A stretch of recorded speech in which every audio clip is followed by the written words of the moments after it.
이스라엘 민족의 역사를 이렇게 크게 나누어 구분하는 기준들이 있습니다. 특별히 창세기 12장에서 시작되어지는 여호와 하나님께서 아브라함을 부르시는 이 사건을 중심으로 해서 아브라함과 이삭과 야곱 시대를 일컬어서 족장 시대다 이렇게 말을 하지요.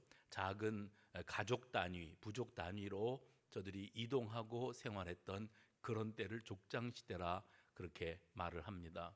그리고 이제 그들이 애굽으로 흘러 들어가서 애굽에서 430년 동안 종살이를 했던 시기가 있습니다. 뭐 애굽 시대라고 말할 수 있겠죠. 그 이후에 출애굽을 하고 광야 생활을 하게 됩니다. 이걸 광야 시대 40년 광야 시대라 이렇게 말을 하고요. 광야 시대를 지난 다음에는 요단강을 건너서 가나안 땅에 들어섭니다. 그래서 가나안 땅에 들어서서 여리고 정복 전쟁부터 시작해서 이제 가나안 땅 정복 전쟁 시대가 열려지게 됩니다. 그리고 이제 그 가나안 땅을 차지한 이후로 야곱의 12 아들들이 이제 각 지파대로 땅을 분배받게 되어지고, 그리고 이제 그 가나안 땅에서 저들이 각기 정착하여 자리를 잡아가는 시대가 있었습니다. 가나안 정복 전쟁 시대가 지난 이후에 찾아온 시대가 바로 사사 시대였어요. 이 사사 시대에 자기들을 직접 다스리고 통치하는 왕이 없다고 하는 이유로 저들이 하나님 앞에 왕을 세워줄 것을 요구하지 않습니까? 그래서 여호와 하나님께서 당시에 가장 신실하고 겸손했던 사울을 이스라엘의 초대 왕으로 세우고, 사울 왕 다음에는 다윗, 그리고 그 다음에는 솔로몬 왕으로 이어집니다. 이것을 왕정 정치 시대다. 그리고요, 솔로몬 이후에는 이제 왕국이, 이스라엘 왕국이 북이스라엘과 남유다로 나뉘어지고 분열 왕조 시대로 넘어가게 되어집니다. 그 이후에 바벨론 포로 시대까지 쭉 이렇게 이스라엘 백성들의 역사가 이어지게 됩니다. 그 가운데에서 사사 시대가 마무리되어지고 또 이스라엘의 초대 왕 사울 왕이 세워지는 이 무렵에 가장 영향력 있게 정말 의미 있게 쓰임 받았던 주의 종이 있었으니 그의 이름은 사무엘이라고 하는 인물이었습니다. 그래서 이 사무엘이 영적 리더가 되어서 사울 왕, 다윗 왕, 이 왕과 왕정 정치 시대를 열어가는데 결정적인 역할을 하고 영적 지도자의 사명을 감당하는데, 하나님의 말씀을 이 왕들에게 대언하지요. 그 왕들이 행여라도 내가 왕이다, 그러니 내 말이 법이고 나는 내가 하고픈 대로 하고 산다 하는 그런 오만불손함에 빠지지 아니하도록 이 나라와 이 민족의 진정한 왕이 되시는 분은 오로지 한 분 여호와 하나님뿐이시다 하는 사실을 그들에게 강조하고자 하나님께서 사무엘이라고 하는 선지자를 세웠습니다. 첫 번째 왕이 사울 왕이었는데, 그는 처음에 왕위에 오를 때에 나는 가장 비천한 지파에 눈에 띄지도 않는 가문의 사람입니다 하고 자기의 자격 없음을 호소했던 그런 사람이었는데, 하나님께서 그를 특별하게 기름 부어 이스라엘의 초대 왕으로 세우지 않았습니까? 그런데 그 사울이 이제 왕으로 등극해서 왕의 자리를 누리며 살아가면서 자기 자신도 모르는 새에 교만에 빠지게 되고 하나님으로부터 마음이 멀어지게 됩니다. 그래서 하나님으로부터 마음이 멀어진 그를 향하여 주의 종 사무엘 선지자가 찾아가서 외치는 선포가 있습니다. 이게 오늘 우리가 읽은 사무엘상 15장 23절에 나오는 말씀인데, 한번 우리 다시 보실까요? 23절을 보시죠. 이는 거역하는 것은 점치는 죄와 같고 완고한 것은 사신 우상에게 절하는 죄와 같음이라. 왕이 여호와의 말씀을 어떻게 했어요? 버렸으므로 여호와께서도 왕을 버려 왕이 되지 못하게 하셨나이다. 초대 왕이었던 사울이 비극적으로 그 왕위에서 끌어내려지는 겁니다. 어떻게 하다가 하나님 앞에 존귀히 인정함을 받고 이스라엘의 첫 번째 왕으로 세워졌던 사울이라고 하는 사람이 여호와 하나님의 버림을 받게 되었는가? 선지자는 뭐라고 말하냐면 왕이 하나님을 버렸다, 먼저 버렸다 이렇게 선언합니다. 어떻게 한 것이 하나님을 버린 일인가? 거기에 두 가지 단어가 사용되는데 하나는 거역했다, 하나는 완고했다 그럽니다. 근데 어떤 표현을 쓰고 있는가 하면 참 이게 흥미로운 표현 방식인데요. 거역하는 것은 점치는 죄와 같고, 점치는 죄? 우리가 크리스찬이라고 주일날 이렇게 저음잖게 나와 앉아서 예배하지 않습니까? 그 예배하면서 우리가 하나님 말씀 듣고 은혜 받고 산다고 하는데, 기껏 말씀 받고 아멘하고 그리고 예배당에서 나가서 점치는 집에 갔어요? 그게 있을 수 없는 일이죠. 근데 그런 일을 저지르는 죄, 그 죄와 오늘 하나님의 말씀을 거역하는 것이 동급이다. 거역하는 것은 점치는 죄와 같고, 그 다음에 완고한 것은 고집스러움이지요. 자기 의에 도취되어서 내가 하는 것이 옳다, 내가 말하는 것만이 진리다 하고 인간이 자기 본의로 자기 중심적인 판단과 고집스러움을 꺾지 아니하는 것을 뭐라고 표현을 했는가 하면 우상에게 절하는 죄와 같다 그랬어요. 여러분 무당 좀 가끔 찾아가십니까? 그래서 굿도 좀 하십니까? 예수 믿는 사람이 무당 찾아가서 굿을 했어요?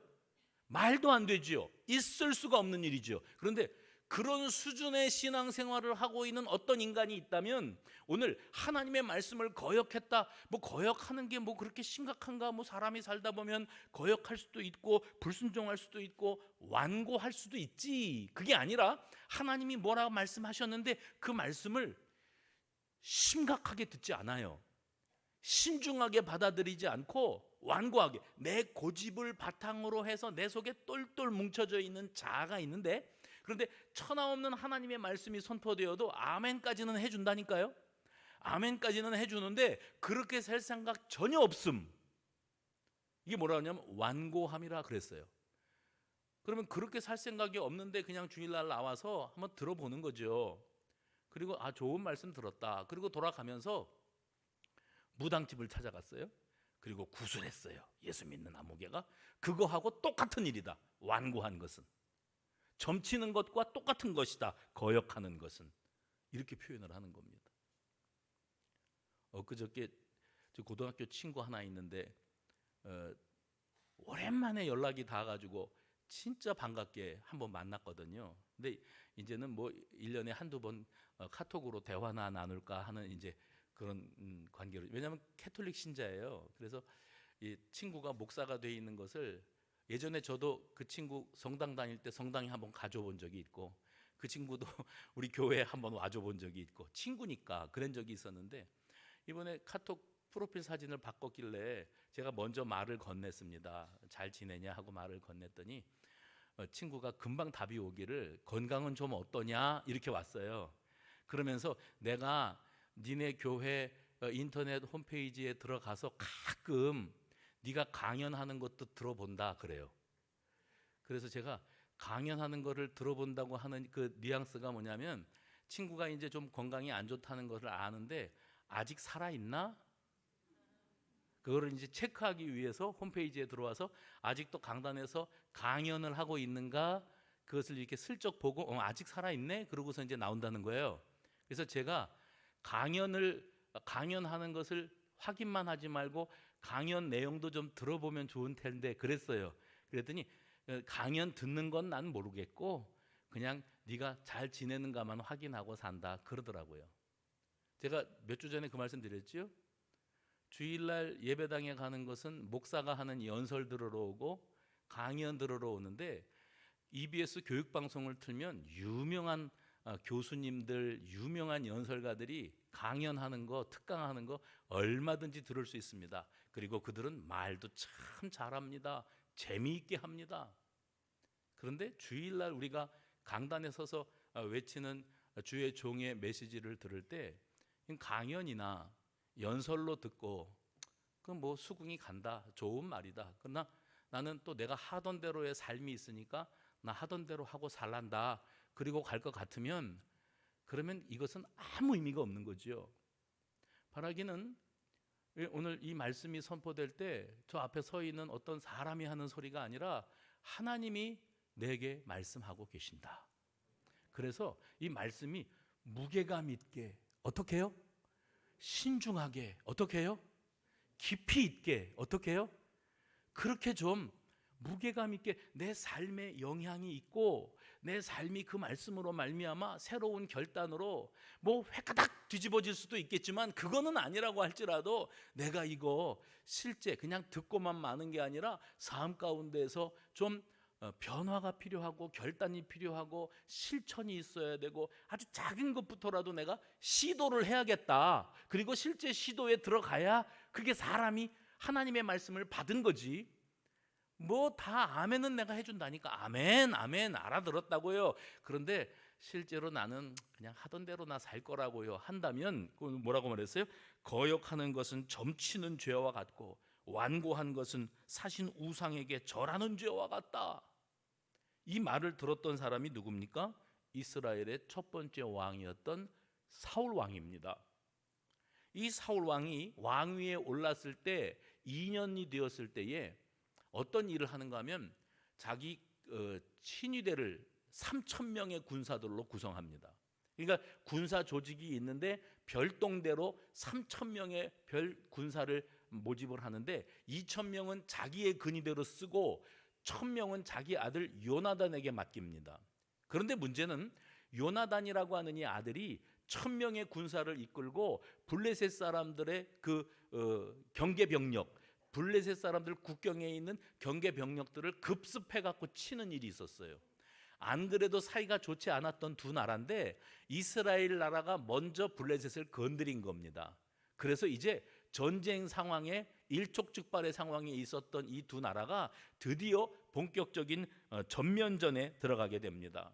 이 전쟁이 일어나니까 사울 왕이 제일 먼저 한 일이 뭐냐면 전국적으로 병력 동원령을 내렸어요. 알고 계시는 것처럼 이스라엘 민족을 헤아릴 때 뭐 60만 명이 출애굽을 했다 그럴 때 그 60만 명은 장정 숫자입니다. 장정이라는 말은 우리 남자들이 군대에 가서 신병 교육대에 입대할 때 논산에서 듣는 게 장정이라는 소리를 들어요. 예전에는 그랬어요. 장정은 뭐냐면 전쟁이 일어나면 병력으로 동원해서 쓸모 있는 사람들을 장정이라고 그럽니다. 지금도 우크라이나 땅에서 피난민 행렬에서 60세 미만의 남자들은 국경을 못 넘게 합니다. 다 병력 동원입니다. 그 전쟁에 쓰임 받을 만한 사람들로 모집을 했는데 이스라엘 사울 왕이 전국 병력 동원령을 내렸을 때 현역 군인 말고 예비군들까지 만 18살에서 60세 미만 되는 모든 남자들은 다 전쟁에 동원되는, 그러니까 비교적 많은 사람들이 병력으로 모여들었겠지요. 그런데 알고 보니까 블레셋 나라는 이 사람들을 다 긁어 모은 전체 이스라엘 총 군대 군사 병력보다 훨씬 더 많은 거예요. 이 사실을 깨닫게 된 이스라엘 그 진영에 군무 이탈자들이 나오기 시작합니다. 탈영병이지요. 나는 이 전쟁에 나갔다가 괜히 목숨을 잃는 어리석은 죽음을 당하지 않겠다. 나는 그냥 집에 갈란다 그러고 밤에 하나 둘씩 도망 나가는데 나도 그러면서 병력이 쭉쭉쭉쭉 빠져나가는 거예요. 그래서 사울 왕이 이 사실을 알고 마음이 매우 당황스럽기도 하고 조급하기도 했습니다. 게다가 무슨 일이 있었는가 하면 이 전쟁을 이제 치르려면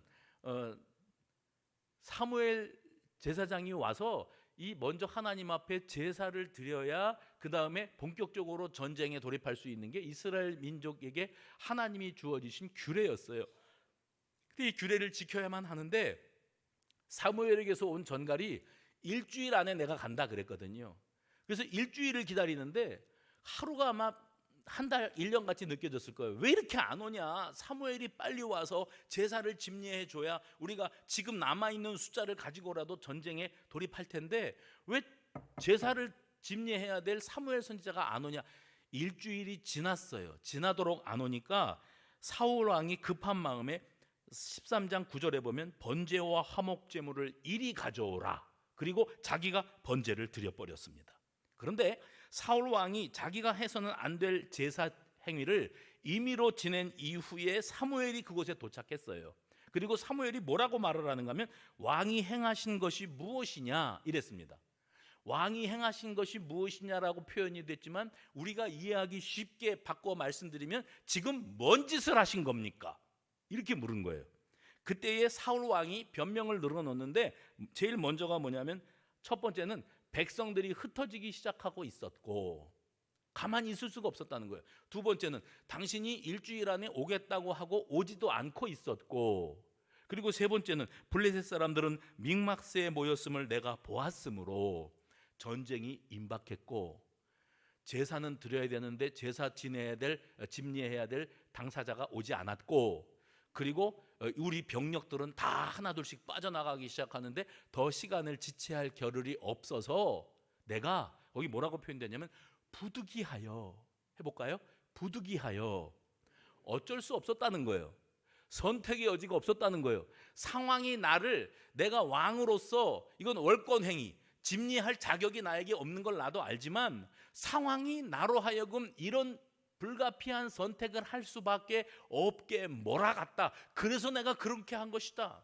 그리고 제일 결정적인 거는 나한테 와가지고 지금 뭔 짓을 한 겁니까? 라고 묻는 당신 사무엘, 당신이 일주일 안에 약속만 지켰어도 내가 이런 일을 했겠느냐고 그렇게 말을 하고 있는 겁니다. 그런데 사무엘이 뭐라고 말하죠? 왕이 13장 13절입니다. 왕이 망령되이 행하였도다. 왕이 하나님 여호와께서 왕에게 내리신 명령을 지키지 아니하였도다. 또 그 뒤에 뭐라 그랬죠? 여호와께서 왕에게 명령하신 바를 왕이 지키지 아니하셨으므로 하나님도 그 마음에 맞는 사람을 구하여 이 백성의 지도자로 삼으실 것입니다. 하나님이 당신에게 이 일을 맡겼는데 당신이 지키지 아니하였으므로 지키지 아니하였도다. 말씀에 불순종했기 때문에 하나님이 새로운 지도자, 다윗이겠죠? 새로운 지도자를 통하여 이 민족을 이끌어가게 하실 겁니다. 그건 곧 사울 왕의 폐위입니다. 왕의 자리에 더 이상 있지 못하게 만들어 버리실 것입니다 하는 선언을 했어요. 사울 왕의 입장에서 한번 이 상황을 보십시오. 그가 한 말은 자기 입장에서 봤을 때는 구구절절이 옳은 말이었어요. 병력 이탈자들이 생기기 시작하고 거기에다가 사무엘이 약속을 지키지 않아서 마음이 조급했는데 거기다가 적군들이 한 군데 모여서 이제 밀고 내려올 기세가 등등한데 이 상황에서 지키지 못할 가만히 있을 수가 없었기에 내가 하나님 앞에 번제를 드린 것입니다. 이렇게 말했을 것 같아요. 내가 뭘 잘못했는데 말해봐, 이럴 것 같아요. 제가 앞서 그 말씀 드렸죠. 우리가 말씀을 들을 때 심각하게 받지를 않습니다. 신중하게 받아들이지를 않아요. 오죽하면 오늘 드리는 이 예배가 우리가 드리는 마지막 예배라고 한번 생각해 보십시오. 그러면 내 인생의 마지막 한번 남아있는 이 예배를 드리는데 건성건성 앉아서 한 귀로 듣고 흘리는 그런 태도로 예배를 드리겠는지, 아니면 내 평생의 마지막 메시지를 받고 있는데 그 말씀을 한 구절 한 구절 놓치지 않기 위해서 내가 집중하겠는지 생각을 해보십시오.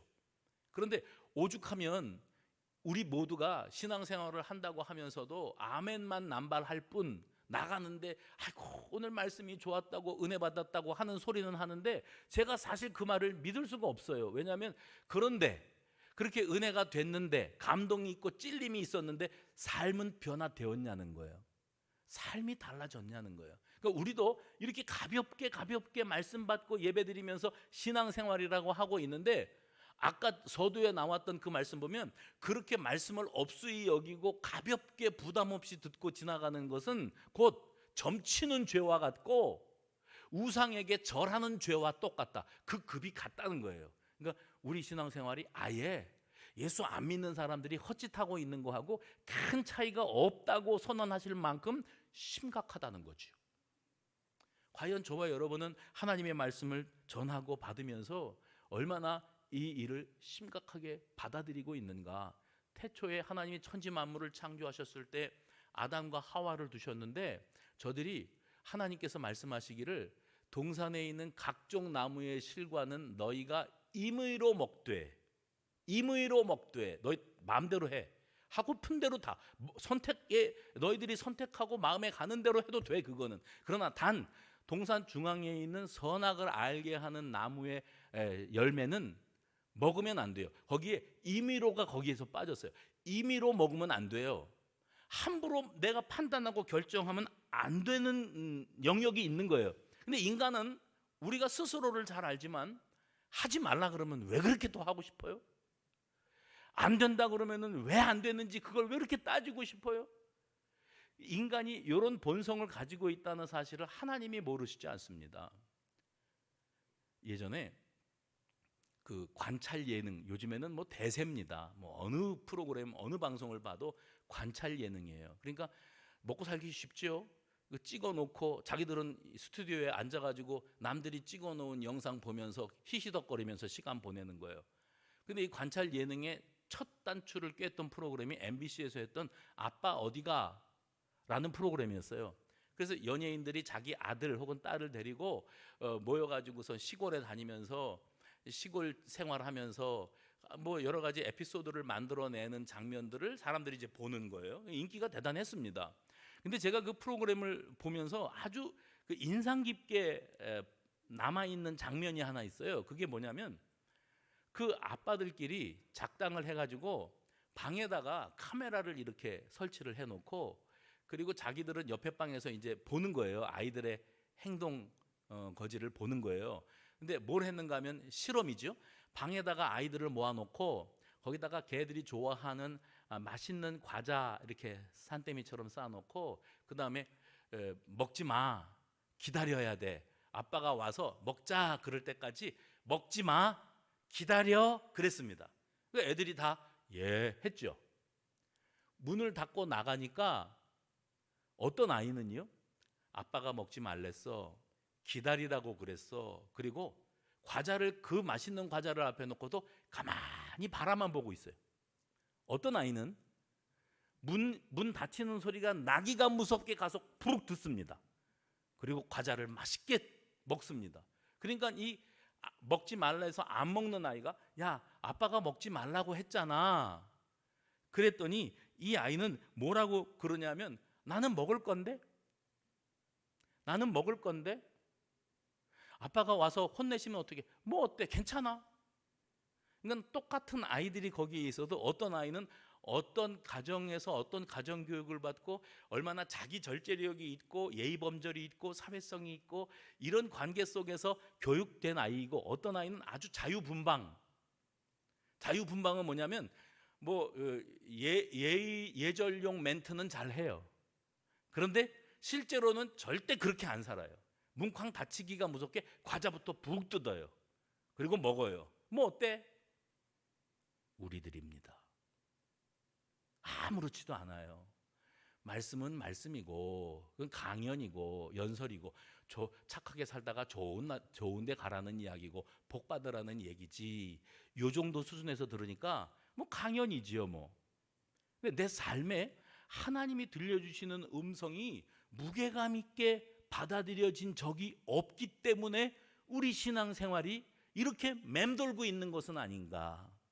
게다가 하나님이 우리들의 이 신앙생활, 맹탕 신앙을 바라보시면서 진노하시기를 사무엘을 통하여 사울 왕에게 질책하셨던 것처럼, 너희들 그렇게 고집스럽고 그렇게 지 멋대로 살 것 같으면 그것은 세상의 우상 숭배자들이나 점치러 다니는 자들과 다를 바가 없다. 무서운 얘기죠. 우리는 억울합니다. 내가 그래도 그리스도인이라고 예배를 얼마나 따박따박 드리고, 그리고 아멘도 잘하고, 얼마나 내가 성도의 교대도 열심히 하고 그렇게 산다고 했는데 나보고 우상 숭배자하고 다를 게 없다고?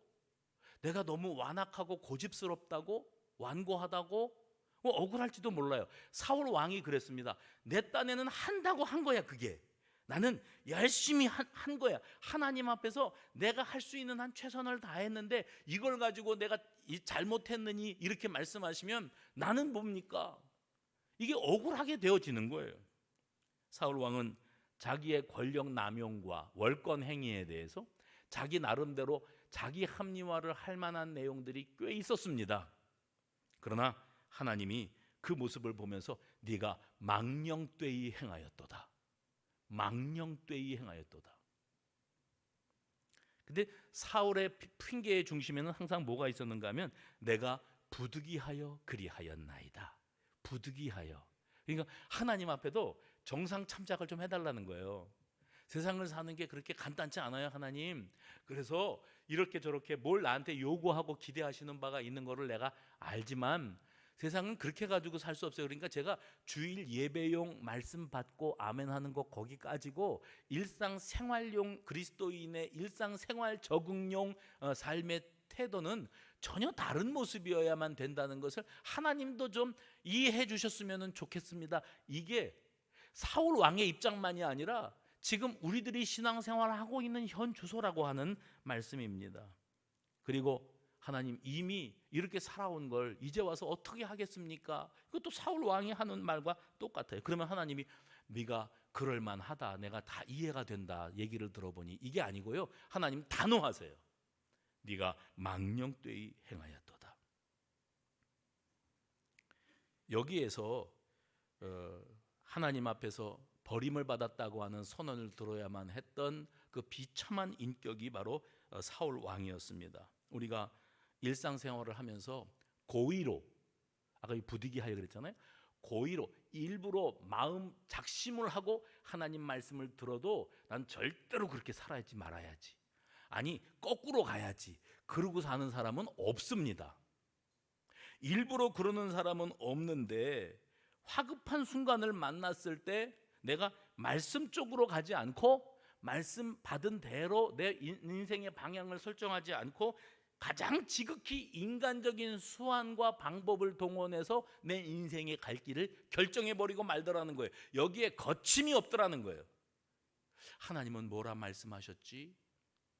하나님은 뭐라 나는 어떻게 살아서 하나님을 기쁘시게 해드리지? 이런 고민이 없어요. 애초에 우리가 그리스도인으로 살아가면서 이 고민을 하지 않아요. 그냥 말씀은 말씀이고 예배는 예배고 내 현실은 현실이라고 딱 이분화시켜 놓고 살다 보니까 오늘 사울 왕과 같은 이런 반응이 나오게 되어지는 겁니다. 그래서 사울 왕이 왜 그럴 수밖에 없었는가 하는 것을 우리가 생각해 볼 때 결정적인 거는 뭐냐면 그는 순종이 무엇인가에 대해서 대단히 잘못된 판단을 하고 있었어요. 순종에 대해서 잘못된 생각을 합니다. 들려지는 하나님의 말씀을 너무 가볍게 지나고 있었던 것은 아닌지, 내 자아가 그만큼 하나님의 뜻이 무시될 만큼 내 고집스러운 자아가 나를 사로잡고 나를 이끌어가고 있었던 것은 아닌지. 지난 주일이 성령 강림 주일이었는데 과연 나는 성령의 강권적인 임재와 통치 아래서 하나님의 영의 이끌림을 받는 삶을 살았는지, 아니면 임의로 내 감정이 돌아가고 내가 하고 싶은 대로가 살면서 내가 하나님의 백성이라고 혹시 자부하면서 착각에 빠져 있었던 것은 아닌지를 돌아봐야 됩니다. 오늘 이제 사무엘상 15장으로 들어와서 이제 13장에 있었던 사건이고요. 15장으로 들어와서 하나님께서 뭐라고 말씀하시냐면 과거에 이스라엘 백성들이 출애굽할 때 그 백성들을 큰 힘들게 했던 민족이 아말렉이에요. 그래서 하나님께서 아말렉을 내가 너희들의 손에 붙일 것이니 이 아말렉과의 전쟁을 해가지고 내가 너희들에게 명령을 내리는 명을 그대로 지켜라 하셨어요. 그 명이 뭐였는가 하면 사무엘상 15장 3절입니다. 그 3절에 이렇게 돼 있어요. 지금 가서 아말렉을 쳐서 그들의 모든 소유를 어떻게 해요? 남기지 말고 어떻게 해요?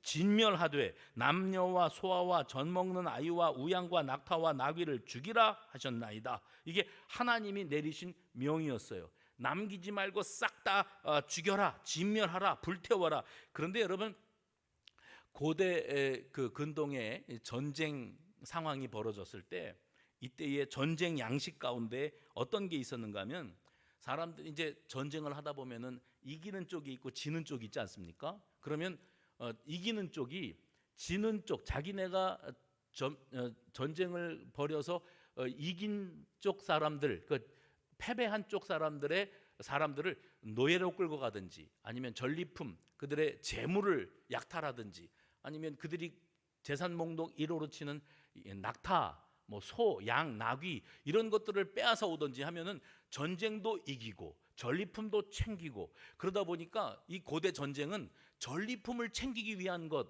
혹은 영토를 확보하기 위한 것, 이런 전쟁이었어요. 그런데 전쟁해가지고 땅 뺏고 물질 뺏고 사람 노예로 쓰고 하면은 그거는 강도지요. 명분이 있는 전쟁이 되어야 되는데 그냥 강도와 다를 바가 없는 전쟁이 되어지는 경우들이 흔했다는 거예요. 그래서 이때 당시에 이 전쟁의 이 방식 가운데 헤렘 전쟁이라는 게 있었는데, 이 헤렘 전쟁이 뭐냐면 명분이 있어야 된다. 그러면 전쟁을 해가지고서 우리가 이겼는데 겨우 재산이나 약탈하고 사람이나 끌어다가 종으로 쓰는 정도의 전쟁이라면 일반 강도, 날강도, 때강도들과 다를 바가 없지 않냐, 산적들이나 하는 짓 아니냐. 우리는 그렇지 않다 하는 것을 보이기 위해서 전쟁의 명목, 명분을 살리기 위해서 상대방을 꺾어 이긴 다음에는 거기에 살아있는 사람 한 명도 없도록 다 죽이고, 그리고 재물도 다 불태워버리고 짐승들도 다 죽여 없애고, 이게 헤렘 전쟁이었어요. 명분을 중요시하라는 거죠. 약탈이 목적이 되면 안 된다는 거죠. 바로 이 헤렘 전쟁의 개념이 도입이 되어지는 겁니다. 그래서 하나님께서 이스라엘 백성들에게 명령하실 때 너희가 아말렉과 싸우면은 승리를 한다. 그리고 내가 과거에 너희 조상들이 아말렉 때문에 시달림을 겪었던 것을 너희가 이제 보복을 하라는 거야. 그래서 보복을 해서 아말렉과 전쟁에서 이기면 뭐 재물들도 있고 우리가 전리품을 챙길 게 많이 있겠지. 그런데 우리가 전리품 하기 위해서 그런 게 아니라 지난날에 우리에게 아픔을 줬던 것에 대해서 보응하기 위해서 내린 전쟁이니까 전리품은 필요 없어. 그래서 사람 다 죽여. 그리고 재물 다 불태워. 동물들도 하나도 남기지 말고 다 죽여. 이랬거든요. 그런데 그 전쟁을 실제로 승리로 이끈 이후에 사울 왕이 사무엘상 15장 9절 보시면 9절에 사울과 백성이 아각과 그의 양과 소의 가장 좋은 것 또는 기름진 것과 어린 양과 모든 좋은 것을 어떻게 했어요? 남기고 진멸하기를 즐겨 아니하고 가치 없고 낮은 것은 진멸하니라 그랬어요. 헤렘은 싹 다 없애는 건데 남기고 진멸하기를 즐기지 아니하고, 진멸하라는 건 누구 명령이에요? 하나님의 명입니다. 근데 자기 생각에 진멸하는 것을 다 없애는 것은 아깝다. 그리고 어떻게 생각했냐면 사울 왕의 자기 변론입니다. 내가 이 전리품들을 챙겨서 내 배를 채웠으면은 그것은 하나님 말씀을 어긴 게 맞지. 다 없애라고 하셨으니까. 그러나 내가 이 전리품들을 챙기면서 좋지 않은 것들은 다 죽이고 불살르고 쓸만한 것들을 남긴 것은 나 위해서가 아니라 하나님께 제사 드릴 때 흠없고 티없고 하나님이 기뻐 받으실 만한 재물들이 될 만한 것들을 내가 남겨서 이거 나 하나도 안 갖고 다 하나님께 바치려고 그런 거야. 그러면 하나님이 참 네가 기특하다 이럴 줄 알았죠. 근데 그건 누구 생각이에요? 자기 생각이에요.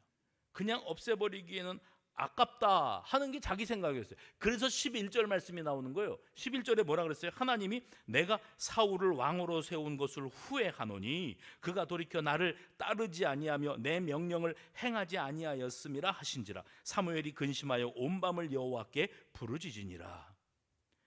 전쟁을 앞두고 사울 왕은 블레셋이 쳐들어온다 그랬을 때 당황했었고, 그리고 더 사무엘을 기다릴 수 없었고, 그래서 자기가 임의로 제사를 드렸을 때도 그때도 왕이 망령되이 행하였도다 이 소리 들었는데, 지금 오늘 왕이 하나님이 내리신 명을 지켰으면 계속 왕위에 있었을 터인데 계속해서 헛발질, 그렇죠? 하나님의 명을 어기는 선택만 하고 살아가고 있으니 자기 딴에는 잘한다고 하고 있는 건데 하나님은 진노만 하고 계시니 이제 하나님께서 왕을 왕위에서 끌어내리시고 다른 사람, 하나님의 마음에 합한 사람을 왕위에 세우실 것입니다. 이 소리를 하게 되어지는 겁니다. 하나님의 명은 남기지 말라는 거였어요. 그런데도 그는 남겼어요. 자기 생각입니다. 자기 합리화, 자기 도취, 자화자찬, 자기 과시. 왜 사울 왕은 자꾸 번번이 이러고 있을까요? 이것은 15장 13절 보세요. 사무엘이 사울에게 이른즉 사울이 그에게 이르되 원하건대 당신은 여호와께 복을 받으소서. 내가 여호와의 명령을 행하였나이다. 하나님이 하라는 것은 안 하고 하지 말라는 짓만 해놓고 주의 종이 왔을 때 하나님이 원하시는 일을 행하였습니다 이렇게 말을 했어요. 자기 착각이죠. 그런데 20절에 사울이 사무엘에게 말합니다. 나는 실로 여호와의 목소리를 청종하여 여호와께서 보내신 길로 가서 아말렉 왕 앙악을 끌어왔고 아말렉 사람을 진멸하였으나 한 번도 아니고 두 번이나 사울 왕이 자기가 하나님의 명령을 순종하고 하나님을 기쁘시게 할 일을 했다고 말하고 있는데, 하나님은 사울 왕이 하는 짓을 보면서 내가 너 왕으로 세운 것을 후회한다 하실 만큼 실망이 크십니다. 그래서 여러분, 여기에서 깨닫게 되는 게 한 가지 있어요. 뭐냐면 순종이냐 불순종이냐. 하나님 말씀을 받고 그 말씀을 묵직하게 무게감 있게 받아들이느냐, 그냥 얄팍한 강연으로 듣고 끝나느냐. 여기에 갈림길에는 그 무게중심이, 잘 들으세요, 그 무게중심이 내 생각 쪽으로 흘러 넘어가면, 내 무게중심이 내 생각, 내 판단, 내 고집과 의지에 넘어가면 그것은 불순종입니다. 그러나 이 무게중심이 하나님의 뜻, 하나님이 하시고자 하시는 일로 방향이 넘어가면 그 사람은 순종의 사람이 되어지는 거예요. 바라기는 이 시간 이후로 저와 여러분은 어떤 상황을 만나는지 무게중심이 내 판단과 내 고집과 내 생각이 아니고 하나님의 뜻, 하나님이 뭘 기뻐하실까, 여기에 초점이 맞춰지는 저와 여러분이 되어지시기를 바랍니다. 그래서 사울 왕이 하나님의 말씀을 자기는 받들었고 나는 문제될 게 하나도 없다고 여기고 있었지만 지금 계속 그가 헛발질을 하고 있어요. 근본 이유가 뭘까? 그 사람이 철이 안 들잖아요. 그래서 뭘 잘못한 다음에 다시는 안 그런다, 다시는 안 그런다 그래놓고 또 그 짓 하잖아요. 그리고 그 다음에 3-4번이다 그래가지고 안 그런다 그래서 또 봐주면은 또 그 짓 하잖아요. 왜 안 될까 이 사람은? 그 이유가 하나예요. 뭐냐면 그 무게중심이 하나님의 말씀에 가 있지 않아요. 말씀이 가서 점치고 다녀라, 무당에게 가서 구태라, 그거 가르쳐 준 적은 없죠. 그런데 말씀은 기껏 받아놓고 내가 일상을 살아가면서 완고하고 고집스럽고 불순종하면서 살아가는 그 모습이 급이 같다고 그랬잖아요. 나 딴에는 한다고 하는 거고 잘하고 있는 줄로 알고 하나님도 기뻐하실 줄로 알았는데 하나님은 너 또 헛짓하고 있구나, 너 또 헛짓하고 있구나. 하나님은 아말렉과의 전쟁에서 승리하게 하시고 남김없이 다 죽이고 불살라 없애라고 하셨건만 지금 사울 왕은 핑계를 대면서 하나님 기뻐하시라고 하나님께 제물로 바치려고 남겼다고 말하고 있습니다. 자기 합리화지요. 오늘날 우리 하나님께서 우리에게 사명을 주시고 직분을 주십니다. 그리고 많은 기대를 하시지요. 근데 하나님 앞에 사명 감당하는 모습을 하나님이 이렇게 보시다가 네가 망령되이 행하였구나, 네가 너에게 맡기신 것, 내가 너에게 사명 맡긴 것 자체를 내가 후회한다 하실 만큼 우리가 자기 합리화에 빠져서 산다니까요. 자기 욕심을, 자기 과시욕에 빠져서 그리고 자화자찬을 하면서 그렇게 살아간다니까요. 사실은 하나님이 기뻐하실 거야는 내 생각이고 하나님은 탄식을 하고 계세요. 나는 잘한다고 하는데 하나님은 탄식하시고 후회하고 계시는. 그래서 우리가 사명 감당의 대원칙을 세워야 됩니다. 그것은 무엇인가 하면 하나님의 일을 하고자 한다면 먼저 하나님이 어떤 분이신가를 알아야 하고 그 하나님의 뜻을 알아야 되고 그 하나님의 방법대로 결코 내가 하나님보다 앞서지 않겠다, 하나님보다 앞서지 않으면서 철저하게 주의 종, 주님의 일꾼된 신분으로 위치를 망각하지 말고 감당해야 돼요. 자칫 오바하면, 그러니까 신앙생활 하는 사람들을 보면 그냥 물에 물 탄 듯 맹숭맹숭 가만히 있는 사람들이 있는가 하면 열심을 낸다고 하는데 오바하는 분들이 계세요. 그래서 하나님보다 자기가 더 앞서요. 순간 몰라요. 자기가 하나님 노릇하고 있다는 걸 자기가 몰라요. 하나님이 탄식하세요. 네가 망령되이 행하고 있구나.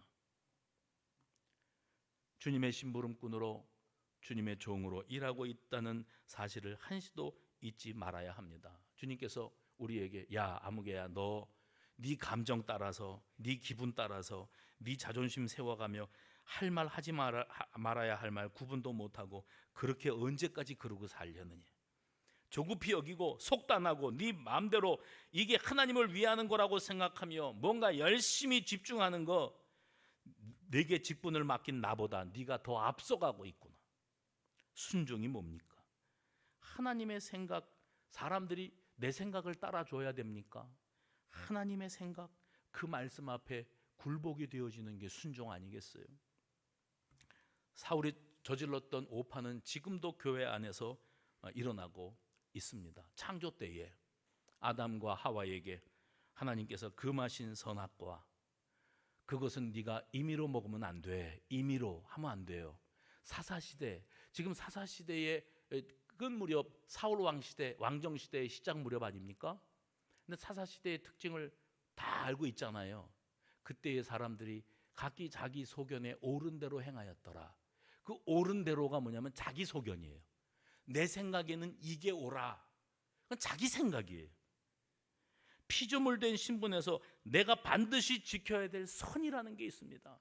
그 선은 순종이에요. 내가 반드시 지켜야, 말씀보다 앞서지 않고, 하나님보다 앞서지 않고, 성령보다 앞서지 않고, 기도보다 앞서지 않겠다.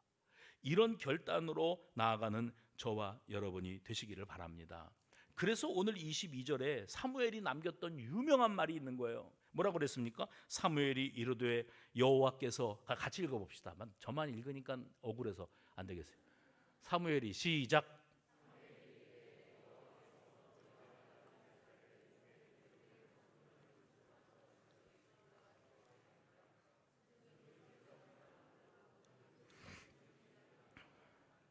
순종이 제사보다 낫고 듣는 것이 수양의 기름보다 나으니. 순종, 듣는 것, 그 목소리를 청종하는 것, 계속 그 말씀이 나오죠.